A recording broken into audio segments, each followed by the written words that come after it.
میں دل جان نیوز کا میزبان وارث علی رانا آپ سے مخاطب ہوں۔ تو میں آپ سے ریکویسٹ کروں گا کہ آپ کی مہربانی ہوگی کہ میرے اس چینل دل جان نیوز کو سبسکرائب کریں اور مجھے داد بھی دیا کریں، آپ کی مہربانی۔ تو آج چلتے ہیں اس ایشو کی طرف جو آج کل ملک میں چل رہا ہے، سیاسی جو خلاف چل رہا ہے، سیاسی لڑائی جھگڑے ہو رہے ہیں، جو سیاسی گیمیں چل رہی، اس کے اوپر میں آج آپ کو تھوڑا سا گائیڈ کرنے کی کوشش کروں گا اور بتانے کی کوشش کروں گا کہ آج حکمران جماعت یعنی کہ پی ڈی ایم اور تحریک انصاف نے جو ایک دوسرے کے سامنے محاذ بنا رکھا ہے اور کھڑا کر دیا ہے، اس کے اوپر میں یہ سمجھتا ہوں کہ ہمیں اب تک اتنے سالوں سے، میں کہہ لوں تو ہمیشہ سے، قوم کو مضبوط کرنے کی باتیں کرنے والے آج تک قوم تو نیچے جا رہی ہے، قوم تو غریب تر غریب ہوتی جا رہی ہے۔ یہ حکمران سیاست میں آتے ہیں صرف اس لیے کہ بنگلے، کوٹھیاں، کاراں اور ہماری اعلیٰ شان بن جائے۔ کیا جس کے اوپر آپ اتنا مان کرتے ہیں، ہر بات پر عوام ہمارے ساتھ ہے، عوام کے سر پہ ہم یہ کر دیں گے، وہ کر دیں گے، ان کو کیا دیا ہے؟ آج تو سفید پوش آدمی بھی مجبوراً پریشانی میں، بیماری میں زندگی بسر کرنے پر مجبور ہے۔ آج غریبوں کے بچے ہاتھوں میں ڈگریاں لے کر، تعلیم حاصل کر کے، ماں پیو کے اخراجات لگوا کر آج پریشان ہے۔ ان کی کوئی نوکری نہیں ہے، ان کے لیے کوئی ریلیف نہیں ہے، ان کے لیے کسی کو کوئی پرواہ نہیں ہے۔ کوئی فوج کا سہارا لیتا ہے، کوئی کہتا ہے فوج کی بات نہ کرو، کوئی کہتا ہے اسٹیبلشمنٹ کی بات نہ کرو۔ بھائی اسٹیبلشمنٹ بھی تو اس ملک کی ہے نا، وہ تمام ادارے بھی تو پاکستان کے ہیں نا، عوام کے ہیں۔ یہ ادارے کیوں خاموش ہیں؟ اس لیے کہ صرف ان کو جو اعلیٰ اقتدار والے ہیں یا سیاستدان ہیں وہی نظر آتے ہیں۔ ان کو جوڑنا توڑنا اداروں کو آتا ہے، ان کو نیچے بٹھانا آتا ہے، ان کو اوپر بٹھانا آتا ہے۔ کیا عوام کے لیے ان کے پاس کیوں نہیں کوئی ٹائم ہے؟ ان کے لیے کیوں نہیں کوئی ایسا مضبوط منصوبہ جس سے عوام مضبوط ہو؟ عدلیہ کیوں خاموش ہے؟ عدلیہ امیر لوگوں کے گرد کیوں گھومتی ہے؟ غریب جیلوں میں ساڑے مرے جا رہے ہیں، ان کے لیے کسی کے پاس نہ قانون ہے، نہ سکون ہے، نہ کوئی بات ہے۔ جس کا چاہے بھتیجا جرنل بن جائے، جس کا دماد چاہے ایم این اے بن جائے، جس کا بھانجا چاہے ایم پی اے بن جائے۔ کیا ہماری تقدیر غریب عوام کی کب سنی جائے گی؟ کون سا ایسا لیڈر ہے جو اب غریب کی بات کر رہا ہے، مہنگائی کی بات کر رہا ہے؟ بجلی وہ لوگوں کی پہنچ سے دور بل آ گئے، وابٹا جو ہے وہ بے لگام ہے، سوئی گیس ملک میں آتی نہیں ہے، پھر وہ للکارتے ہیں ہم گیس نہیں دے سکتے۔ تو پھر بل کیوں لے رہے ہو؟ اس کے ساتھ کیوں اتنے ہمیشہ سے غریبوں کے ساتھ ظلم ہو رہا ہے؟ یہ پالیسی کس ملک کی ہے؟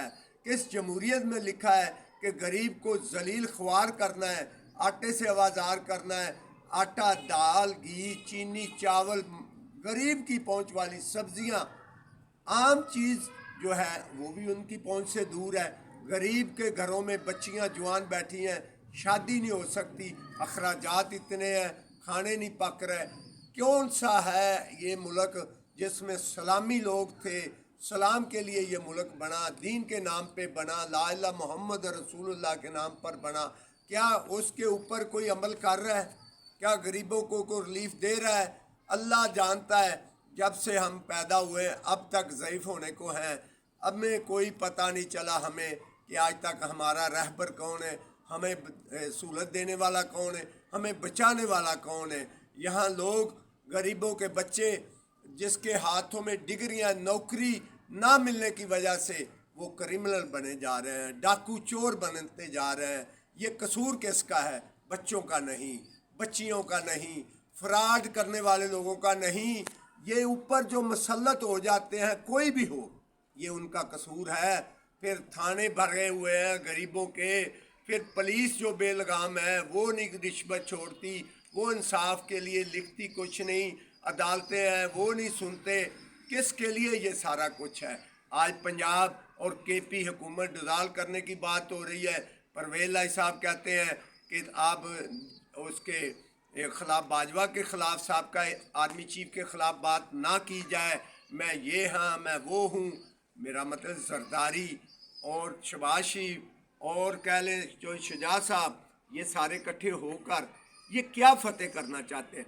पंजाब की कुर्सी? नहीं नहीं नहीं नहीं, परवेज़ लाई को दोगला मत कहें। फौज चाहे आर्मी चीफ मौजूदा है या वो साबका है तो पाकिस्तान का चीफ रहा है। जितने भी फौज के आदमी रिटायर, छोटे से बड़ा है, कोई हाजिर है या हाजिर सर्विस से रिटायर हो चुका है, हमारे लिए वो काबिल एहतराम है।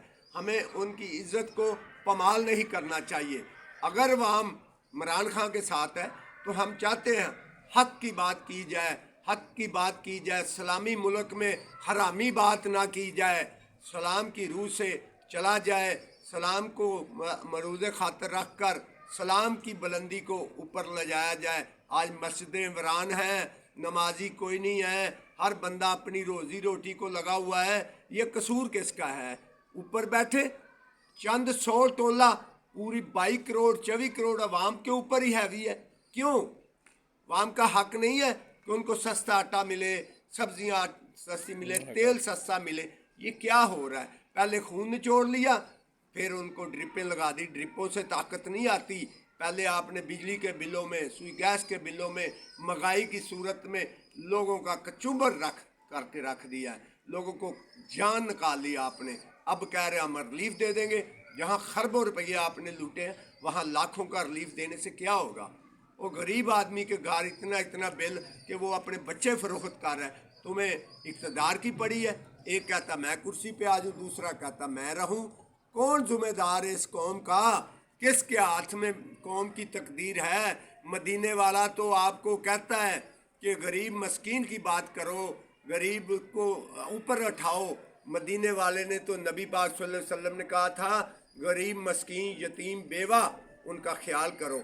यहाँ बेवा मर रही हैं और यतीम बेहाल हो गए हैं, उनके सर पे हाथ रखने वाला कोई नहीं।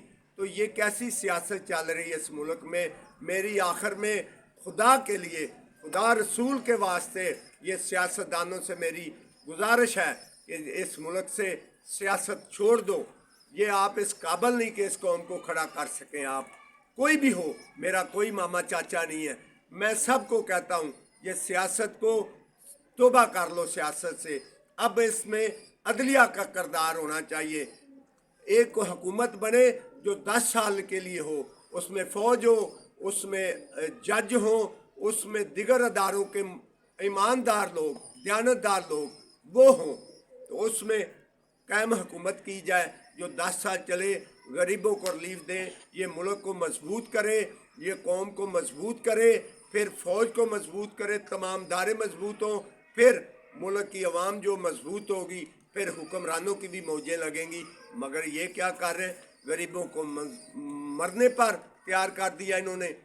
हुक्मरान तमाशा कर रहे हैं, फौज जो है वो देख रही है, अदलिया जो है आला अदलिया वो समझती नहीं पई कि गरीब के लिए भी कोई आज खुद नोटिस लिया जाए कि महंगाई क्यों इतनी है, लोगों के घरों में गैस नहीं आ रही, बिल आ रही है। अब भी बिजली के बिल इतने ज़्यादा हैं कि गरीब का कोई परेशान हाल नहीं। किधर जाएं लोग? नौकरियां नहीं हैं, हमें अदारों में नौकरियां नहीं मिल रही हैं। जिस दायरे में मैं हूँ, यानी कि मैं बैंक में हूँ, बैंक में गरीब का बच्चा जो 10 से आगे नहीं गया उसको नौकरी नहीं, किसी को ड्राइवर नहीं, मैसेंजर नहीं, माली नहीं, गार्ड नहीं। ये कैसी हुकूमत है कि उनको भी नहीं पूछती कि जो 35 साल 30 साल जवानी अपनी देकर इस बैंक को, अदारे को दे के जाता है, उसके बच्चों को क्यों नहीं रखते? कोई पूछता ही नहीं। जो वजीर ख़जाना आता, जो हुकूमत आती, वो बैंकों से अपना माल कमा लेते हैं, फिर किसी की पूछता ही कोई नहीं। रिटायर लोग धक्के खा रहे हैं, उनकी पेंशना नहीं है। इतनी पेंशन है, इतनी 8,000 ना होने के बराबर, ना बिल तार सकता, ना महीने का अपने घर में राशन डाल सकता है। ये जिम्मेदार कौन है? ये आखिर आपने दौलत, ये सारा कुछ जो बना लिया है, इसको किधर लेकर जाओगे? अल्लाह के फरिश्ते तो जब जान निकालने आएंगे आपकी, मेरी, सबकी, ये दौलत नहीं बचा सकेगी आपको। ये वो फरिश्ते नहीं पूछेंगे आपने इमरान खान को जलील किया है या इमरान खान ने आपको किया है। तो इसलिए सोचो, अल्लाह का खौफ अपने ऊपर हैवी करो कि उसने किसी वक्त भी किसी की भी जान ले लेनी है। आपने जो किया है कोई भी अच्छा नहीं है। मैं कहता हूँ परवेज़ लाई साहब बहुत अच्छा आदमी है। परवेज़ लाई जिसके साथ खड़ा होता है वो बिल्कुल डट जाता है। चौधरी बरादरान के ऊपर कोई शक नहीं, लेकिन अपनी ना मनवाओ, उनके भी मशवरे मानो, वो भी अच्छा है। पंजाब के लिए अभी हुकूमत ना डिज़ोल्व की जाए तो हमारी भी राय है, अवाम की भी राय है कि हुकूमत डिज़ोल्व ना की जाए ताकि पंजाब में मज़ीद परवेज़ लाई साहब बेहतरी ला सके। तो मेरी आखिर में सब अदारों से रिक्वेस्ट है, मिन्नत है, खुदारा मेरी दुआ है कि आप मेहरबानी करके मुल्क के लिए सोचें, इस कौम के लिए सोचें। इक़्तिदार आनी जानी चीज़ है, जिसकी किस्मत में होगी अल्लाह उन्हें अनायत कर देगा। तो इसके लिए सोचें कौम को कैसे पाँव में खड़ा करना है। बहुत मेहरबानी, बहुत शुक्रिया। अस्सलाम वालेकुम।